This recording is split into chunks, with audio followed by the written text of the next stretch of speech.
Revelation chapter 18. The fall of Babylon the Great.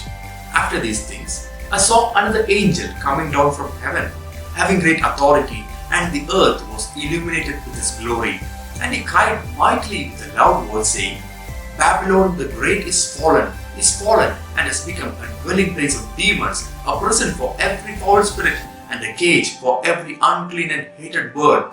For all the nations have drunk of the wine of the wrath of her fornication. The kings of the earth have committed fornication with her, and the merchants of the earth have become rich through the abundance of her luxury. And I heard another voice from heaven saying, Come out of her, my people, lest you share in her sins, and lest you receive of her plagues. For her sins have reached to heaven, and God has remembered her iniquities. Render to her just as she rendered to you, and repay her double according to her works. In the cup which she has mixed double for her. In the measure that she glorified herself and lived luxuriously, in the same measure give her torment and sorrows. For she says in her heart, I sit as queen, and am no widow, and will not see sorrow. Therefore her plagues will come in one day, death and mourning and famine, and she will be utterly burned with fire. For strong is the Lord God who judges her. The world mourns Babylon's fall. The kings of the earth who committed fornication and lived luxuriously with her will weep and lament for her when they see the smoke of her burning, standing at a distance for fear of her torment, saying, Alas, alas, that great city Babylon, that mighty city, for in 1 hour your judgment has come. And the merchants of the earth will weep and mourn over her, for no one buys their merchandise anymore. Merchandise of gold and silver, precious stones and pearls, fine linen and purple, silk and scarlet, every kind of citron wood, every kind of object of ivory, every kind of object of most precious wood, bronze, iron and marble, and cinnamon and incense, fragrant oil and frankincense, wine and oil, fine flour and wheat, cattle and sheep, horses and chariots, and bodies and souls of men. The fruit that your soul longed for has gone from you, and all the things which are rich and splendid have gone from you, and you shall find them no more at all.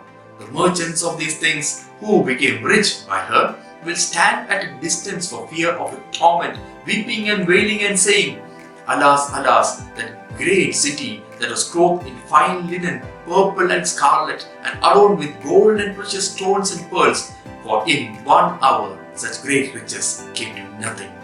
Every shipmaster, all who travelled by ship, sailors, and as many as strayed on the sea, stood at a distance and cried out when they saw the smoke of a burning, saying, What is like this great city?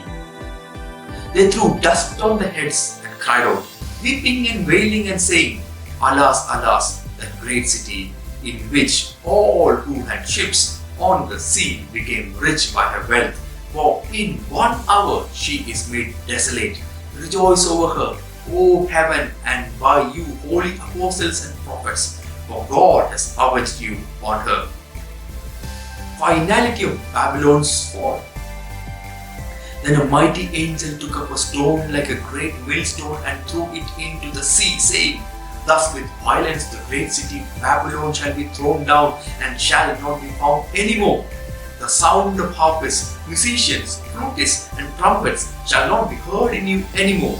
No craftsman of any craft shall be found in you anymore, and the sound of a millstone shall not be heard in you anymore. The light of a lamp shall not shine in you anymore, and the voice of bridegroom and bride shall not be heard in you anymore. For your merchants were the great men of the earth, for by your sorcery all the nations were deceived, and in her was found the blood of prophets and saints, and of all who were slain on the earth.